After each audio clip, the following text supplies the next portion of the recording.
Your neighbor Jim figured out that with Metro PCS, he gets unlimited data, talk, and text for $30, period. Babe, that color looks awesome. Just like he figured out that shopping with his wife will buy him a night with his buddies. That's Guys Night Out, figured out. You too figure it out. Switch to Metro PCS on the fast 4G LTE T-Mobile network for only $30, period. Metro PCS. Wireless. Figured out. Coverage not available in some areas. Plan includes first 1 gigabyte of data at up to 4G LTE speeds. See store or metropcs.com for details and terms and conditions and data management info. Blog Talk Radio. Howdy, race fans. How the hell are you? Steve Billmyer here, host of tonight's show, Racing with Big Sweat, brought to us by SNAFU Seasoning. If you haven't tried, you ought to give it a try. It's great. It's a great grill rub. It's good on most anything you put it on. And I tell you what I'll do, if you'll call in tonight with a question or comment, I'll send you a bottle of it, let you try it out. That's a good deal, so check it out. It's SNAFU Seasoning, SNAFU. While we got a moment, I want to give a shout-out to a friend of the show and a friend of mine, too. Mario Fiore is under the weather right now, and want to see him get better. Mario is big time in Northeast Modified Racing. He won championships. He's in the Hall of Fame up there, and he's a real great guy. Prayers are with you, Mario. Get well soon.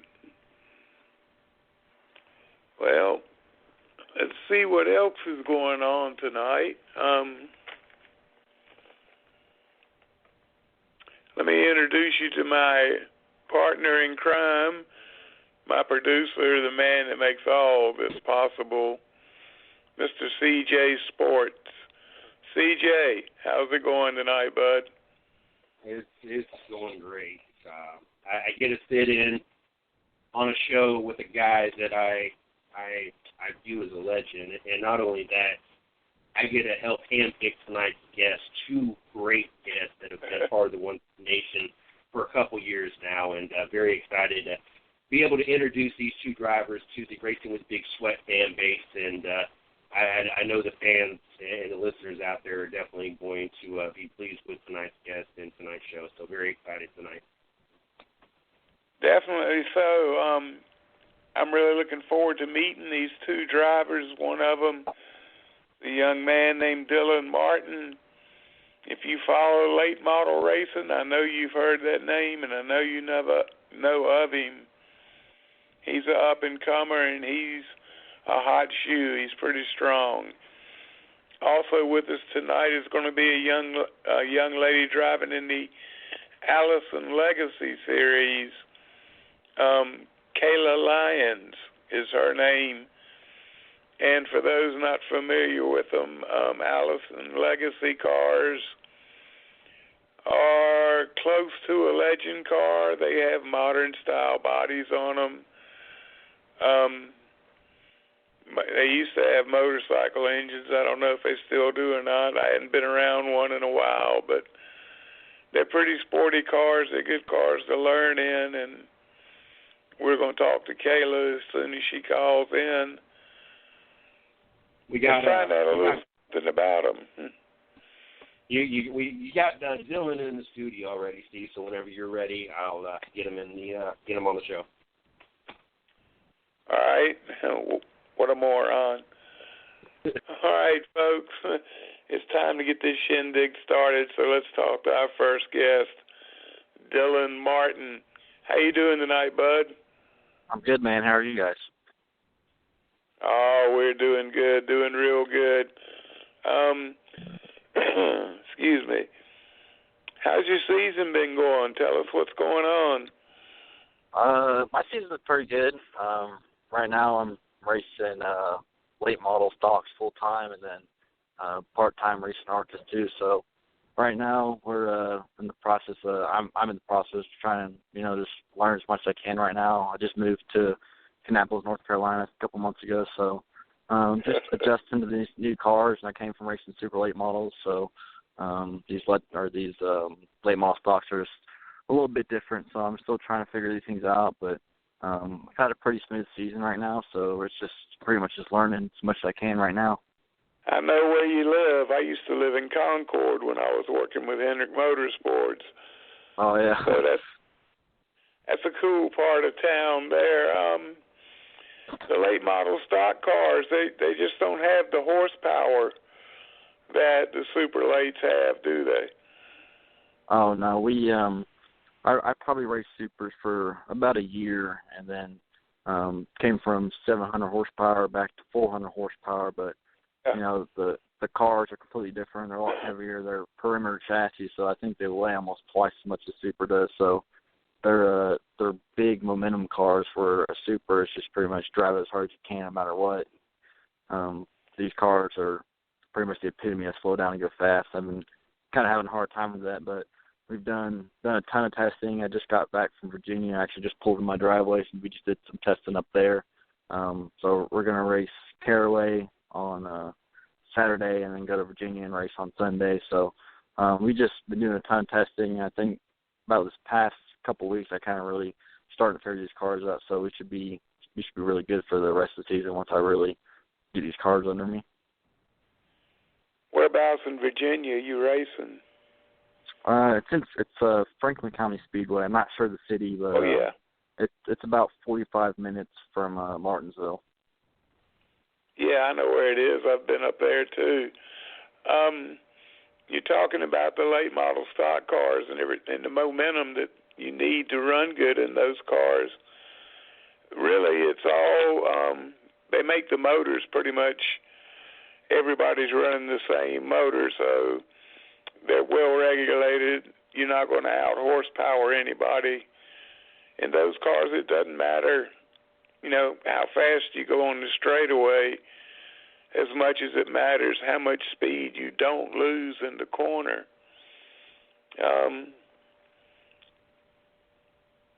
Lost my train of thought there for a second.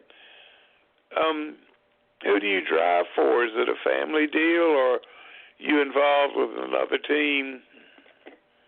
The team that I'm driving for now is Empire Racing. They run mainly ARCA cars, and I've been with them for about 6 months, I think now. So it's a pretty big shop we have. I know we have I think we have 3 or 4 late models now, probably 9 or 10 ARCA cars and 4 or 5 trucks. So wow. It's a pretty. I mean, this is a full-time deal. This isn't like a weekend racer type of thing. So I pretty much gave up everything in Florida and moved up here to run for them full-time, and then also run ARCA and things like that. So it's a pretty big deal now. Yeah, definitely. So sounds like you got a good opportunity. So you're moving up into ARCA now. What's your schedule look like? Are you running part-time, or how many races are you going to run this year? We were in Nashville a couple months ago, and then I think in a few weeks we're running IRP Lucas Oil. It's in Indiana, so we're going to run that. That's going to be my second race. I think after that I got 1 or 2 more races, potentially Iowa, and then I think Salem in the fall, and then at the end of the year, towards October, we're going to try and make the NASCAR truck race at Martinsville. Cool deal. The truck race too, huh? It sounds like you're with a great organization that there's a lot of room for advancement there. What do you think about driving that truck at Martinsville? How excited are you about that? Well, I think that would be an awesome deal, especially being my first race, being pretty much a short track race that they run. So I think we're definitely really good going there.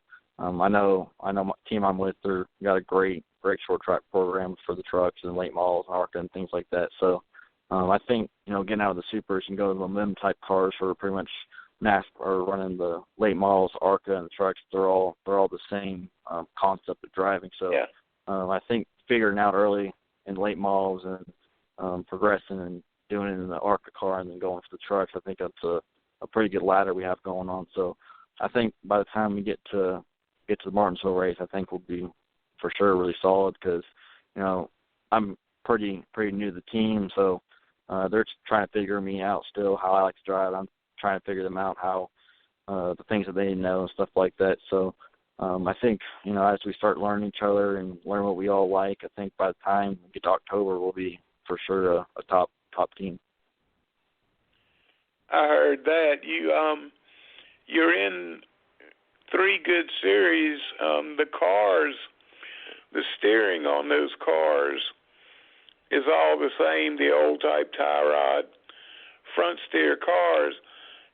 And from what I've been told, Busch Xfinity Series cars drive just like late model stock cars do. They have that same tendency to push a little bit in the corners and everything. So that's what makes late model stock cars a good stepping stone. You mentioned going to Martinsville. Have you been to Martinsville before? They have a big late model stock car race there usually in October. Have you run that? Yeah, I have not been to Martinsville. I think we've even talked about running the late model stock race there as well.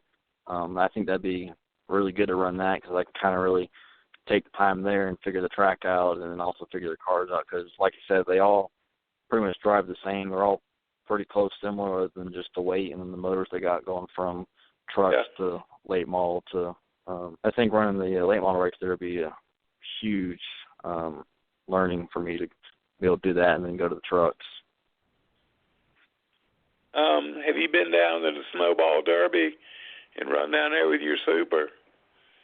No, we talked about it. We were pretty much ready to do it, but we just couldn't find sponsorships in time because you got to get a minimum of 10 sets of tires to be competitive there. So I didn't have the opportunity to do that, but I think maybe in the future, once I don't really want to get back in the Super until I get these cars figured out because the Supers, that's really is what had me struggling right now is with these cars is, the Supers just, they don't teach you they teach you bad habits, but I think the Super is really just one of those things that you can drive. If you have a bad car, if you have good car control, you can pretty much drive it wherever you want. So going from that to late model stock where it's pretty much a 50-50 between the driver and the car, it's pretty tough for me. So I don't think I'm going to get back in the Super anytime soon until I really start winning a lot of races and getting these cars under me because I don't want to go back to the Super and come back and have all those bad habits all over again. Yeah, I know what you mean.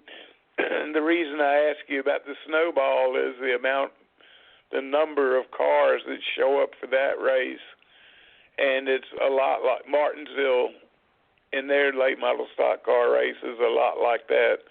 I've had my late model there before, and there'd be 130 cars there trying to get in that race. So the Bobo races, the qualifying races they run are pretty exciting. It's a pretty good show.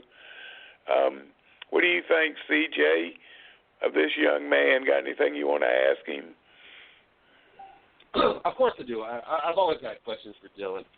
First of all, I want to thank Dylan for sending me a shirt. I still wore the old shirt today. For all those listening, I wear the Dylan Martin Racing shirt probably at least twice a week on a weekly basis. I don't know, just one of those shirts that it's just a cool dark gray color. And he sent me a new one. It's still hanging up on my hanger on the door. I don't want to wear out any newness on it yet, but I do want to thank him for it. We had Brandon on this show, as a matter of fact, a few weeks back, and I think I had Brandon on my show a few weeks before that, and he's told us some interesting stories, Dylan, that I'm sure you shaked your head when he told you the story, tire falling off, this, that, and the other. When you get the phone calls, are you expecting at this point some kind of entertaining story from your brother being at the track? Oh yeah. We talk.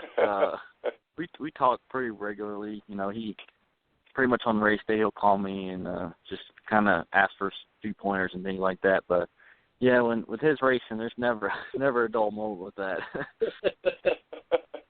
Brandon is a trip without a suitcase, I tell you. How's the adjustment been for you? I know it's been probably months since we've talked. I know that it hadn't been too long since you'd been in North Carolina from Florida when we had talked last. How's that been for you, and how's the ARCA Series? You know, how did you do in Nashville, and what are you looking forward to maybe improving on your next race when you get back in that ARCA Series car? I think, right now, moving to North Carolina, I'm starting to get used to it. It's still, I talked last time about it just being so much slower up here. Everybody drives slow. There's only one or two lane roads, so I'm getting used to it. But it's still not the easiest thing in the world. But I'll get over it. I'll take this and instead of just racing every other week. So if I gotta do this race every weekend, test every day, I don't care. So we ran in Nashville. I think we finished 18th or 19th. We at that point, I only drove a late model stock 3 or 4 times, so I still had the super late model mentality. So that kind of really hurt us a lot on my part. And then I think we had a strategy for our pit stops, and the race ended up going full green. I think we only had 1 or 2 cautions, so I think we had 165 laps on our tires, and so they were. I was just falling back. Every lap I was getting past. So we ended up actually having the right front tire go down. It was just completely down to the cords, and we came in under green, made a 4-tire stop, and then I think we made 2 or 3 laps in the last 20 laps. So I think next time, when we go to IRP, I think we'll be for sure a lot stronger, because it's been 2, 3 or 4 months, something like that, since we raced ARCA. So I think we'll be real strong. We've all learned each other a lot more. We've kind of figured the cars out. I've learned how to drive these cars a lot better. So I think that once we get to Indiana, we'll be in a lot better shape. Now, Nashville was your first ARCA Series race, right? Yep.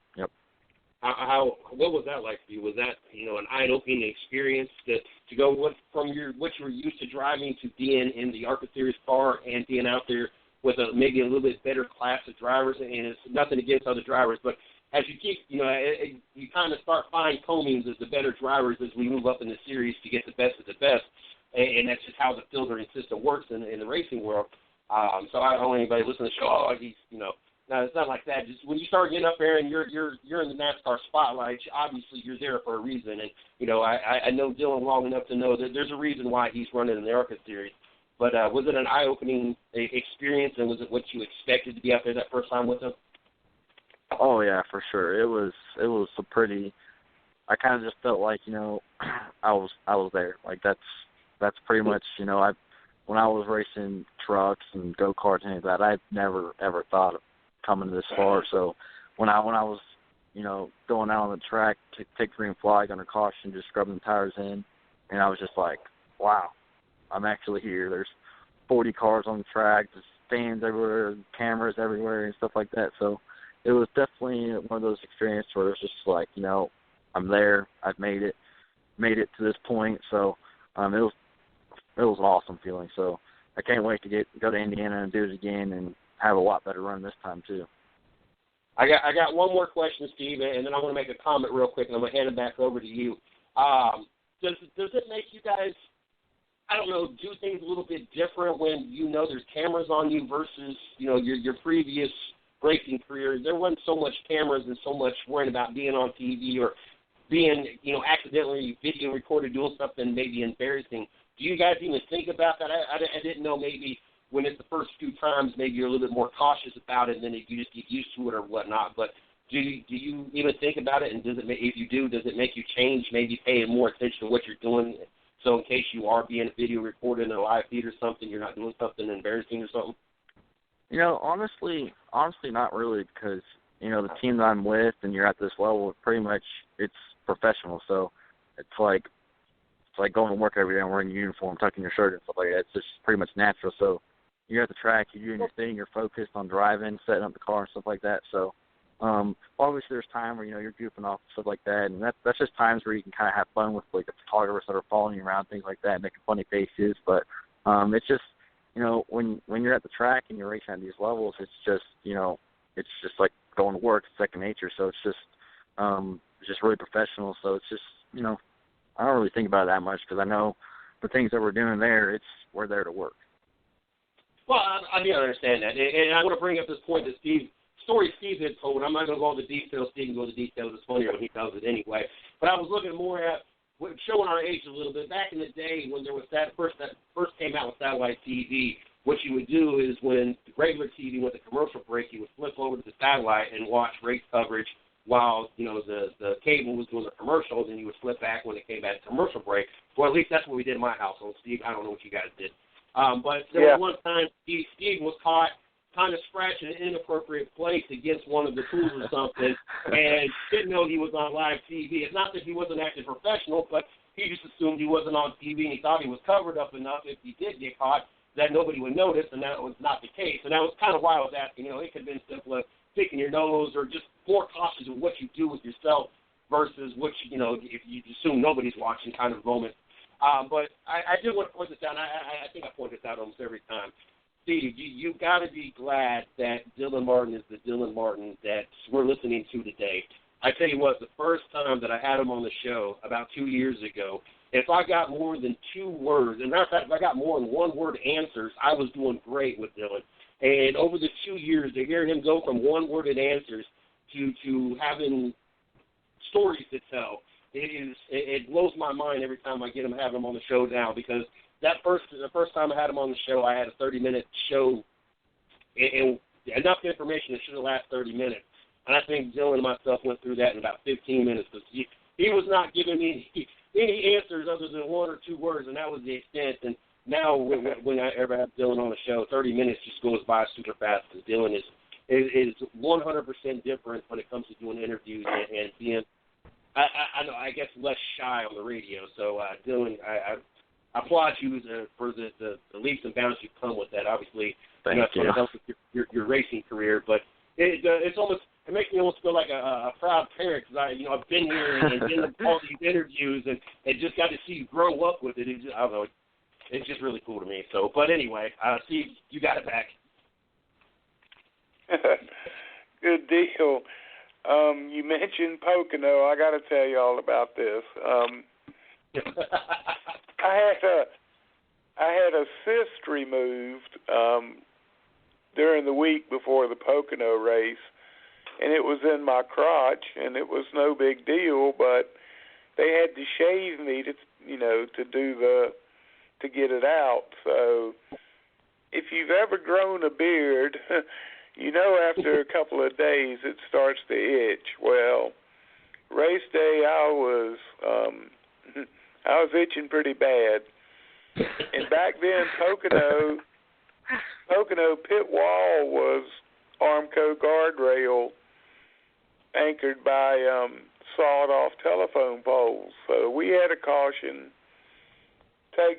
Back then took almost a minute to make a lap under green, so you can imagine how long the caution lap was. So I'm straddling the wall, holding the tires. I was a tire carrier. And I'm itching pretty bad, and I figure, well, nobody's watching. So I'm right there against that sawed-off telephone pole, and I start rubbing myself on that pole, much like a dog would do on your leg when you come in the house. And it was on TV. So there I am. At least they kind of shot it from the side, but you can see me sliding back and forth. And a look of bliss on my face, not because of that, just because it felt so damn good to be able to scratch myself. But that was my big moment on TV. I wanted to ask you, Dylan, with the late model stock car and you being in Kannapolis, what tracks are you running at? Right now, I've raced at Caraway. We've been to Hickory. Those 2 tracks are pretty much the main tracks I've been to. We went to Greenville Pickens about a month or so ago.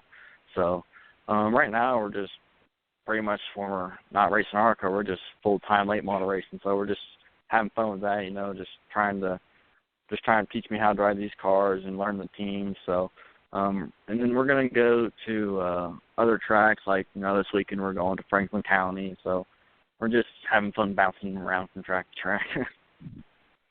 I heard that. How's Hickory? The asphalt used to eat tires up pretty bad there. And what'd you think of going there with all the history that Hickory has?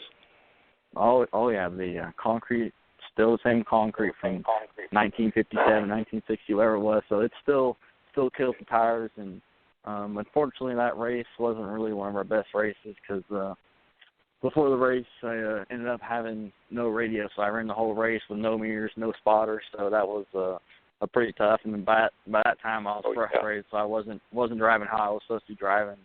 So it was just that for sure wasn't one of our best races. But we're gonna go back there in a few weeks and definitely have a radio this time. Should be a lot better.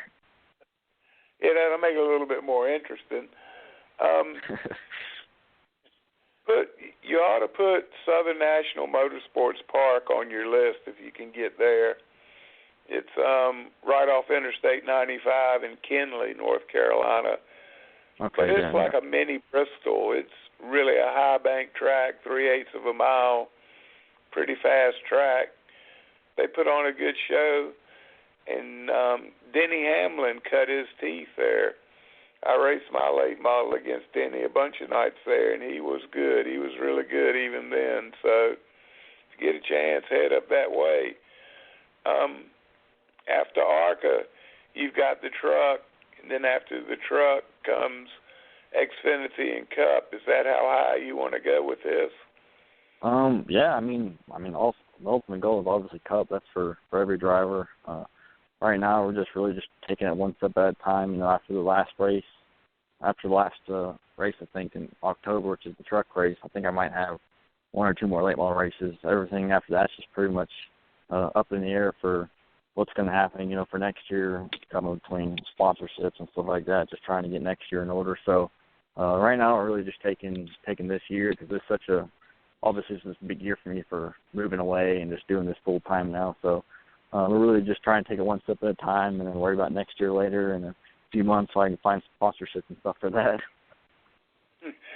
There you go. Sponsorship is a big deal, and if anybody is listening and has ever thought about or wants to sponsor a car, Dylan Martin would be a good young man to look for. He's very articulate, as you heard tonight, well-spoken, and he's a hell of a driver, too. So if you're in the market, remember that name, Dylan Martin. And, Dylan, while we got a minute here, give a shout-out to anybody you want to recognize, your family, crew, sponsors, anybody. Take your time. For sure, obviously the biggest thing is my family, my mom and dad. They've always supported me my whole career, every step of the way. No matter what I need, they always do it for me. And then my brother and my sister, they've always been supporting me through, helping me work on the car, or my sister doing all my photography stuff. And then Blackwater, which is my parents' company, which is my primary sponsor. And then Patio 850, Visual Images. And then also you can follow me on Facebook at Dylan Martin Racing, and then on Twitter it's at Dylan Martin 07. So that's pretty much it for my short list of people. How old are you, Dylan? 18. 18. Well, yep. Good that you're living on your own. You got an early start on that, and plus you've got a good amount of years ahead of you in racing. It seems like you started at the right time on that. What's it like living on your own now? How do you like it? It's a little different. It's nice, I don't have my parents on my back all the time because they're 600 miles away. But I mean, when I was in Florida, I did all online school, so I pretty much lived an adult life since I was 14, 15, 16. So it wasn't much harder for me because when I was at home, I still wasn't really home that much because I was 16, 17 years old. But it's for sure nice. It's nice. Yeah, there's other things that besides racing when you're 16, 17 years old. I know what you mean there.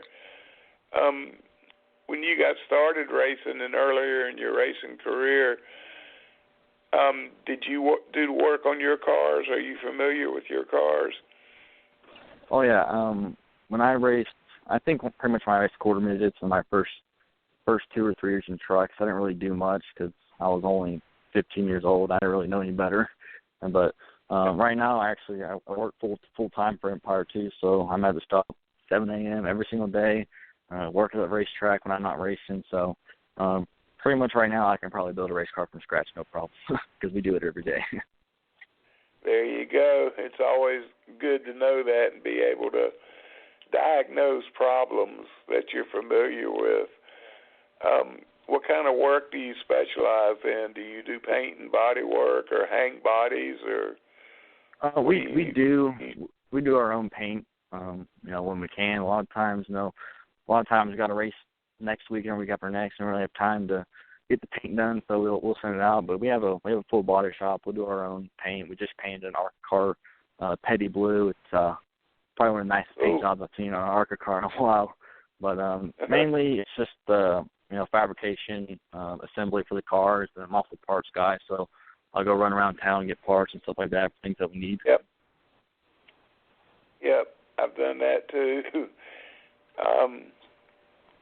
That's the one thing about Charlotte. You can go about anywhere and get whatever you need for your race car. Oh, yeah. There's quite a few parts places there, so I know what you mean about running around and everything. So I can remember those days. How do you get along with your crew chief?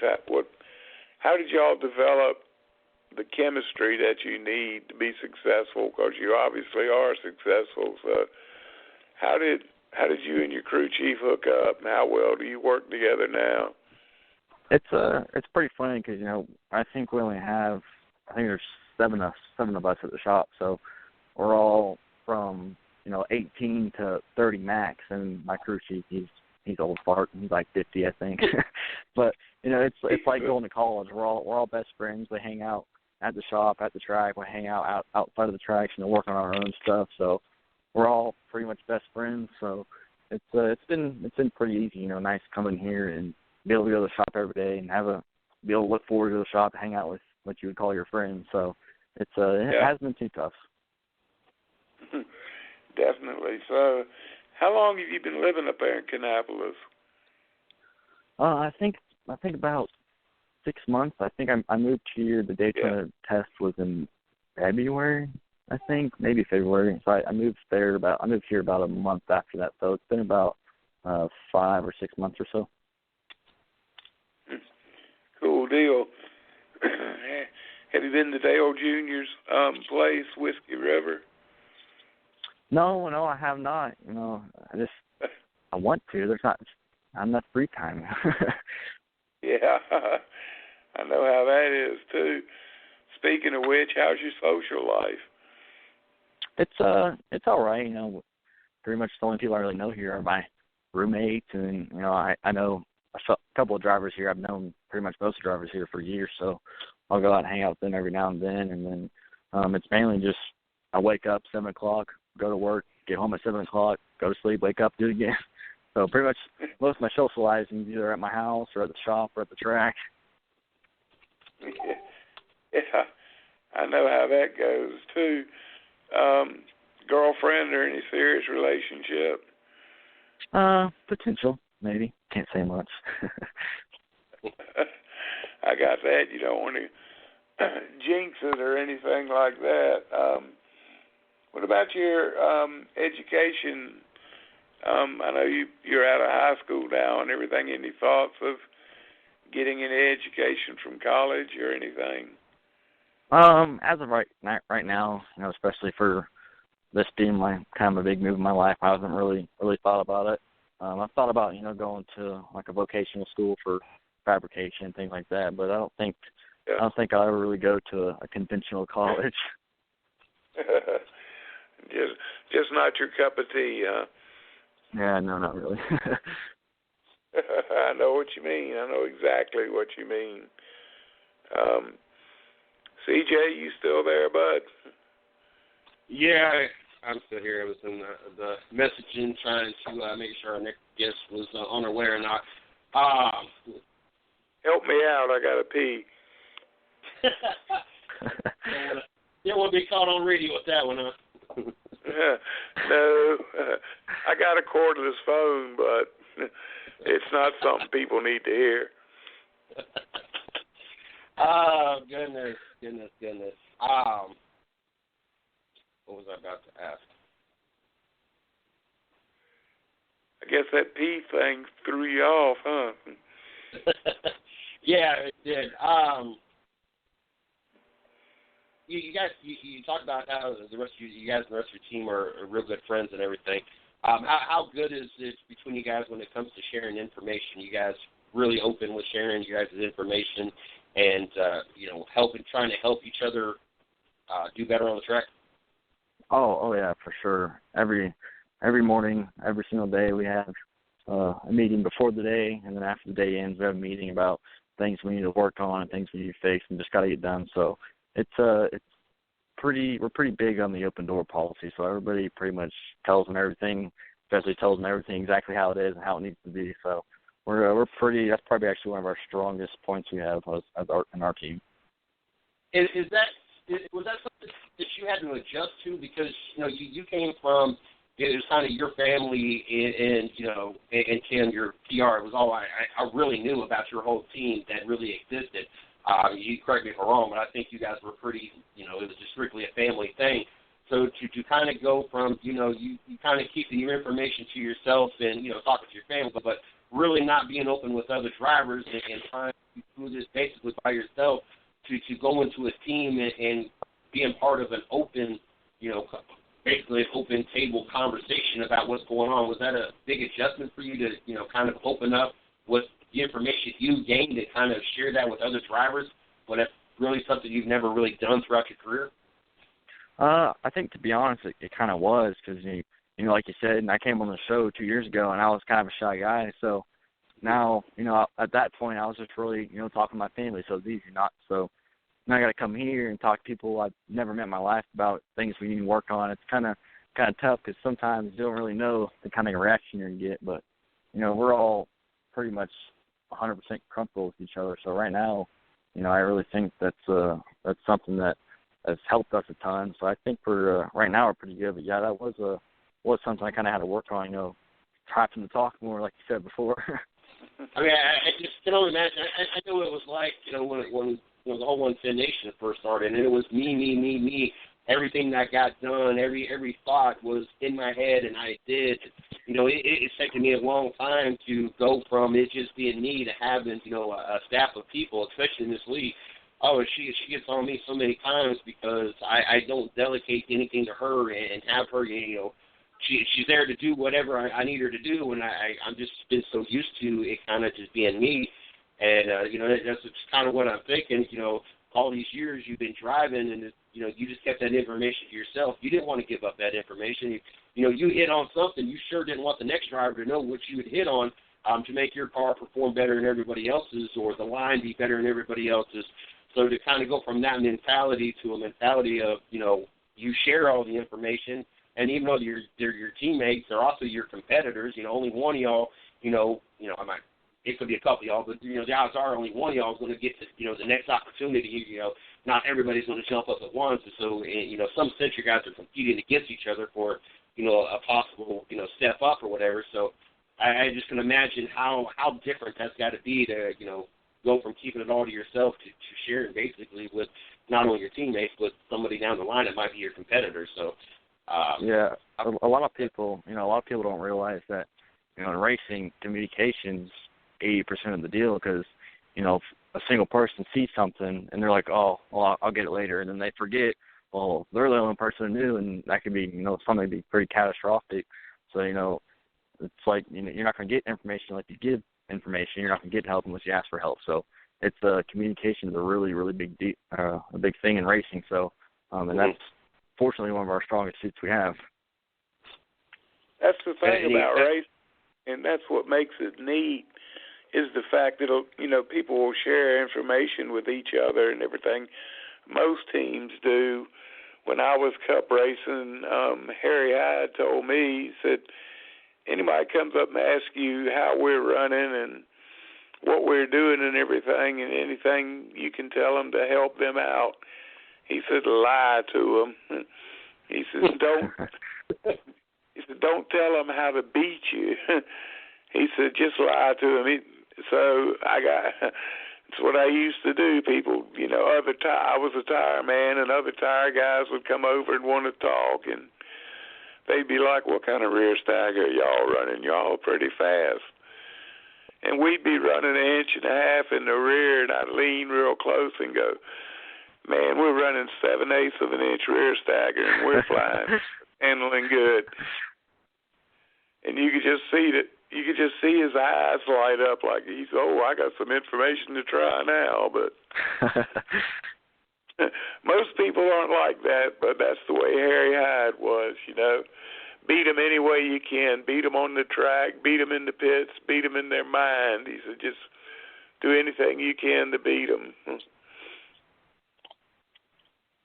Well, I see our next guest is here, so hate to do it, but I'm gonna kick you out, Dylan.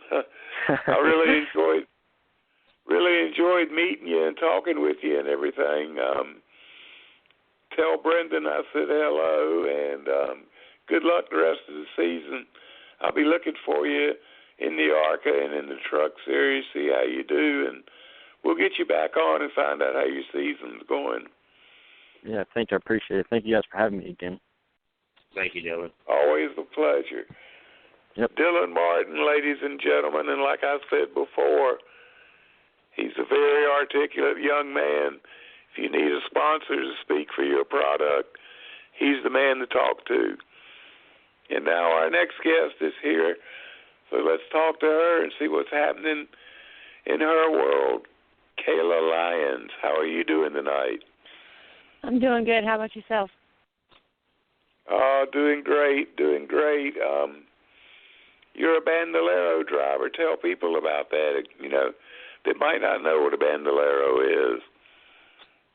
Well, I used to race in the bandoleros. Now I race in the Allison Legacy Series. You're right. I mentioned that before. Shit.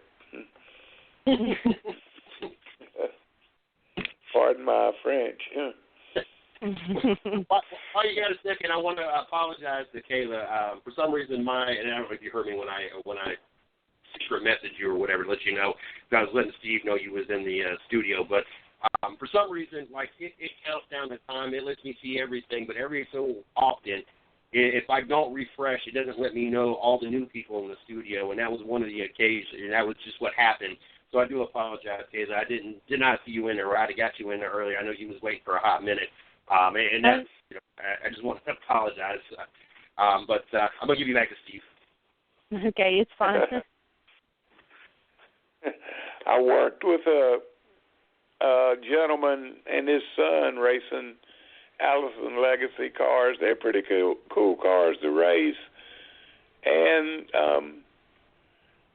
they're, for their size and for their power to weight ratio, is pretty strong. So they're great cars to drive. What tracks have you been to so far with the Allison car? We race, Hickory, Anderson, Orange County, Dillon, and this past week, or 2 weekends ago, we ran at Myrtle Beach Speedway for the first time in a while that the series has ran there. So I got to do that. That was actually pretty cool, to say I've raced at Myrtle Beach Speedway. Yeah, Myrtle Beach is a pretty big flat track. It's tough to get around, and you can build up some speed there. How did your night go? Where did you finish? Well, I was running third the whole race. I started fourth and made my way up to third, and 4 laps to go. I was passing for later on or beginning of the race. I passed, for third, and then the kid was trying to pass me back with 4 laps to go, and I hit the wall. So I ended up finishing 6th for the night, but you know, we got the car back together, and I'm ready for this weekend. So. Where are you at this weekend? Florence. In Florence. I've been down there too. You're gonna have to message me when you go into Orange County. I live about a half a mile from Orange County. Been there plenty of times, and I want to come out there and see you in person. So let me know when you're going to be there. Okay, yeah, I sure will definitely do that. is. What got you started in racing? Did your family race, or did you just decide one day you wanted to mash the gas? Well, my dad worked on a moving company's fleet, Matthews Moving, in Charlotte, North Carolina, and and there was a go-kart track right next door. My dad used to go and race all the time at Victory Lane, and just always inside going and racing. And I'd go to work with him that one day during summer or whatever, and I'd just go and watch him. And I'm like, and I eventually told him, I was like, I want to do this. So I was like, I want to do it. And my dad was like, I don't think they're going to let you ride, because they didn't have kid carts. Well, sure enough, the day I broke my dad down to take me over there, they got brand new kid carts. So, they hadn't even had before. So it was the first day they were there, I got to ride them. And ever since then, it just kind of escalated from there. Did you go from there to racing go-karts? Well, no, I actually just raced there because I started when I was 8. So I raced there until I was 13 and got into the Bandolero after that.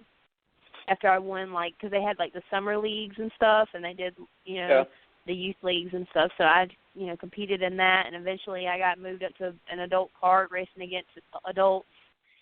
And, so after that I was like, okay, I need to do something different. So that's when I moved up to the Bandoleros. And I raced them for 3 years, and now I'm in Allison Legacy Series. So just step by step. There you go.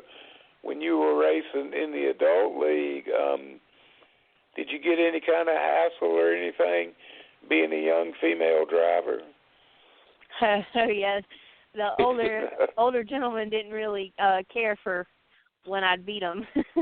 They get out like, oh, it's your weight advantage. But actually, we all had at least weigh 170 pounds with lead. You had to put lead in there, so I always was adding weight. So, I don't think it was a weight thing because I always loaded up the weight, So. Yeah, it couldn't have been the weight. It was all talent because I've seen you've done pretty good in your cars. What does your future look like? What are you planning to do with racing? Are you wanting to move up in it, or do you have something besides racing in mind for your future? Well, definitely racing is going to be my number one priority. Try to take it as far as I can, or at least as my dad's money can, because I am just with my dad and my little sister. My dad's a single parent and raising 2 girls, and it's kind of hard to do, racing with that in mind. And also my younger sister is a cheerleader, so there's those expenses too. So I'll be going as far as my dad's money will take me until I can, hopefully pick up a sponsor to carry me the rest of the way. Well, I think the sponsor. Go ahead. I was just going to say, if my racing didn't work out, I had planned on to be a special needs teacher. Cool, very cool. Give you a pat on the back for that. Again, listeners. If you're interested in racing, you want to sponsor somebody, somebody to promote your product, you need to talk to Kayla here. She's I forgot how old you were. 17. 17, yeah. She's a 17-year-old strong racer, very articulate too. She'd make a good spokesman to your product. So write this name down, put it in your wallet so you'll keep it. Kayla Lyons, and be on the lookout for her. She's very easy to spot on the track. She's got one of the coolest paint jobs that I've seen, and a matter of fact, that's what got me interested in you as a racer and caught my eye. What's your car? It's a cool car. Describe it for us. Well, I drive the pink number 11, and it's got some pink and blue stripes behind the 11. My name is in pink. My last name is in blue. And I have a palmetto tree next to my name since I was, from South Carolina. So there's a little me there. Yes, sir. What part of South Carolina are you from? I live in Rock Hill, South Carolina. Oh, yeah. Not far from Charlotte, really. So no, good race but my there. dad was born in Allendale, South Carolina. So that's where he's from, and we have a house there, and that's where all my family's at, is Allendale, Fairfax. Cool deal. You guys were at the track at the Charlotte for the 600, right? Yeah, we were. You had something going on in the infield, didn't you? Yeah, I was. I'm also a board member of the charity Helping Kids Makes Our Hearts race, and we were hosting a family from the MDA, and we just pretty much, spend the whole weekend with the family and just kind of showing them a good time and just, showing them what infield race days like. It's a lot different from up in the stands. We're with the couch man, which he said it's a platform with couches and end tables and lamps on it, and we sit on it and watch the race in turn two. Yep. That's the way they are. They know how to party in Charlotte. The ones I like to see are the ones that have passed out, missed the whole race, and they've been in one position in a lawn chair. So the front half of them is bright red from the sunburn, but their back is white as a sheet because it didn't get any sun back there. So you can spot ones that have been partying heavily there.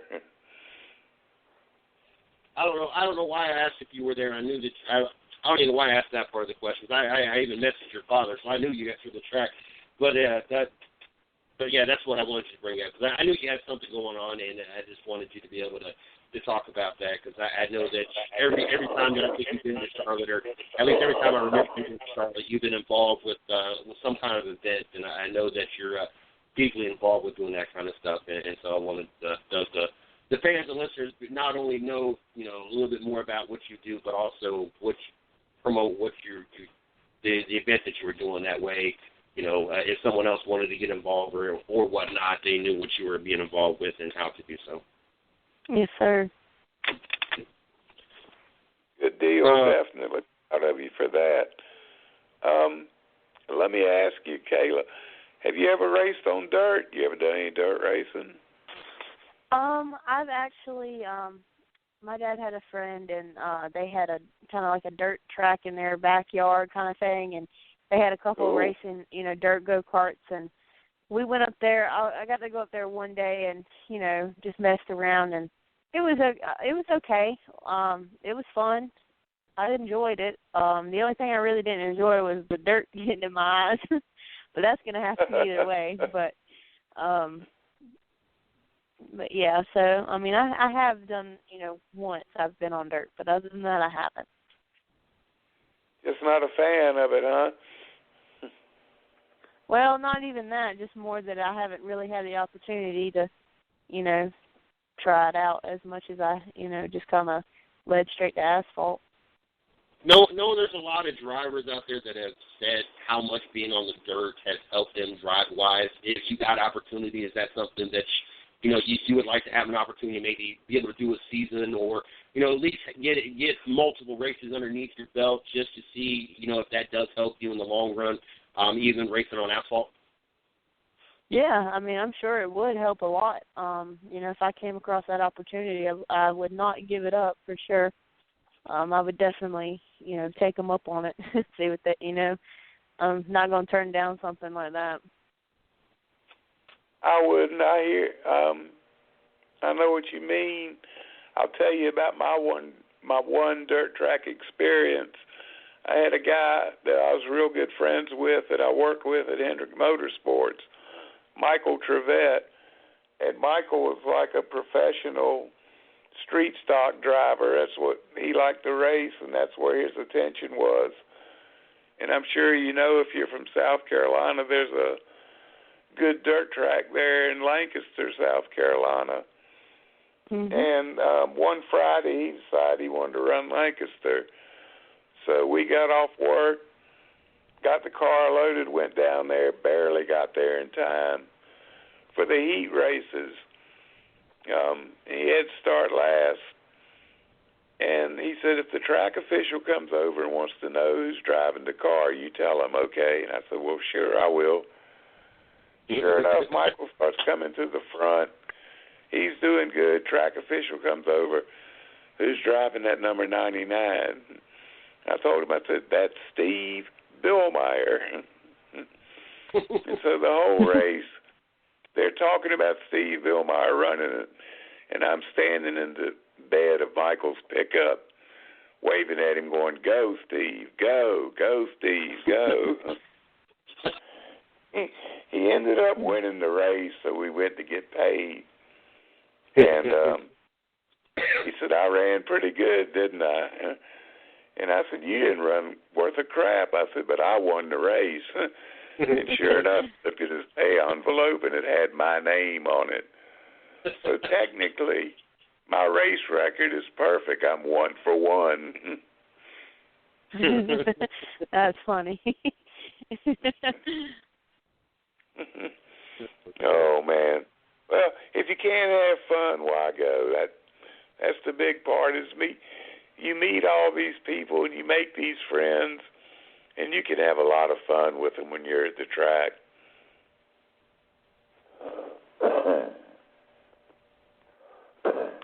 Excuse me. How can we follow you on social media? Because I want to keep up with what you're doing, and I like your car. All right. Well, my website is KaylaLyonsRacing.com. My Facebook is Kayla Lyons Racing. My Twitter is Kayla_KLR11. My Instagram is KaylaLyons_11. I think that's about all my social media that I use. And I guess that's about it. It always amazes me. I'll ask drivers about their social media and their contacts and everything, and they're like you. They're just listing off everywhere they're at. And me, I can barely dial the phone, much less do anything else. So I'm not much on social media. Take some time, give anybody a shout-out you want to recognize. Family, friend, shop dog, whoever.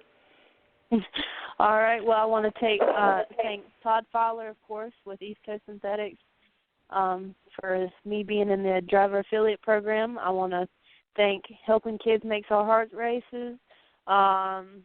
Simply Amazing Woodwork. They sponsored me the past 3 races. CWRR and with Chuck and Woody. Lions Performance for the awesome T-shirt designs. And I also wanted to thank Seth Henry and his dad, Mark Henry, and their whole family for helping us out at Myrtle Beach. If it wasn't for them, we wouldn't been able to, stay there and race.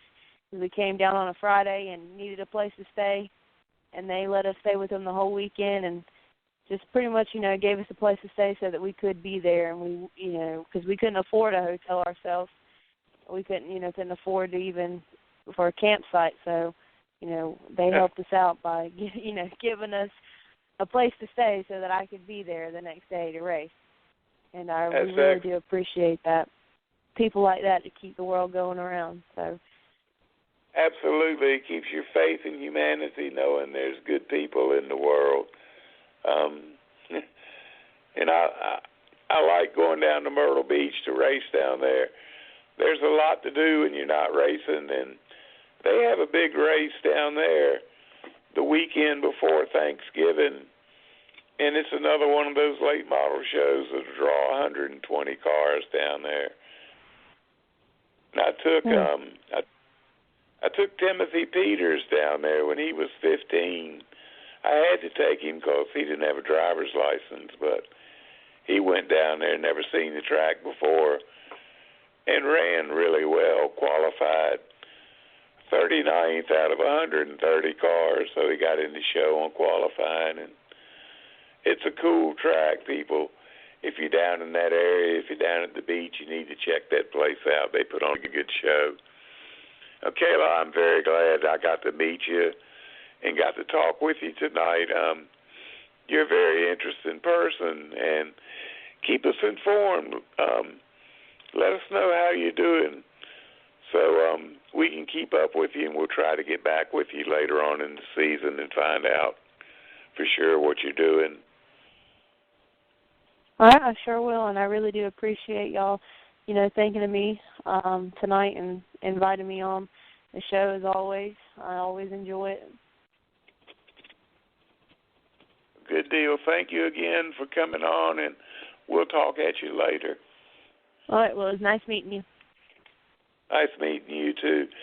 Kayla Lyons, people, you need to get on the bandwagon and check her out. She's a really good representative if you need one for your company or your business. We're about out of time here, CJ. Let everybody know what you got going on and where they can find you and your shows on social media. You guys can check out the 110 Nation Sports Show Monday through Wednesday at 9 p.m. You can check us out on Twitter at 110 Nation. You can check us out on Facebook, 110 Nation Sports. Also, make sure you guys check out our blog site, www.the110nationsports.com. We've got a lot of press releases, a lot of things going on over there. And just make sure you guys check out the 110 Nation Sports Radio Network. We got shows going 7 days a week. Sundays we've been playing some other syndicated shows until we get another live show. But got shows 7 days a week, so make sure you guys check out the whole network. Yeah, they do. And thank you, CJ, again for giving me a platform. Yes. Folks, if you want to keep up with me on Twitter, I'm at Big Sweat. They call me the NASCAR Heartbreaker and Home Wrecker. On Facebook, I have a racing group, NASCAR and Other Racing, and we're big on the other racing. As you can tell by the two guests we had tonight, we have a lot of members who are dirt track racers and asphalt racers. So, excuse me. You can find somebody you can chat with that you have something in common. We run race threads on all the televised races where we all get together and talk about the race, cheer drivers on and such. So, informative, intelligent discussions, that's what we do. So come check us out, NASCAR and Other Racing. As far as internet radio goes, on Monday night, 7 o'clock, Mr. CJ Sports and myself do a show, Rubbing is Racing, where we talk about the previous weekend in NASCAR and what was happening and what we think about it. So check that out. And Thursday nights, as usual, I'm here with Racing with Big Sweat. And I also write a blog. My blog is NASCAR Shit, Racing with Big Sweat. So check that out. It's posted every Tuesday. And it's a little more unadulterated version of what happened the weekend before. So if you got an open mind, check it out. Well, we're going to get out of here. Go have a frosty beverage and kick back for the rest of the night. Thank you very much for listening in. Come check us out next Thursday night, and we'll talk to you then. Good night.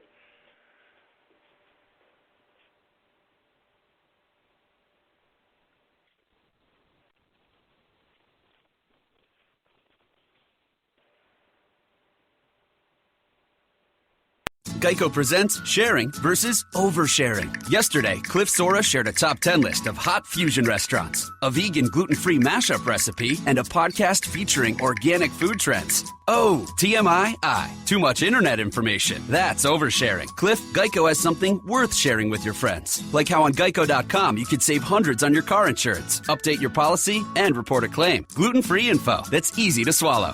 Geico, 15 minutes could save you 15% or more on car insurance. Geico presents sharing versus oversharing. Earlier this week, Claire Tippins shared a princess nickname generator, 3 pictures of her dog wearing a tutu, and 2 online quizzes, including what candy is your dream castle made of? Claire, your sharing has tipped the sugar scale and turned into oversharing. But have no fear, princess. Geico has something worth sharing with your internet kingdom, like how you could save hundreds on your car insurance just by visiting Geico.com. No magic wand required. Geico, 15 minutes could save you 15% or more on car insurance.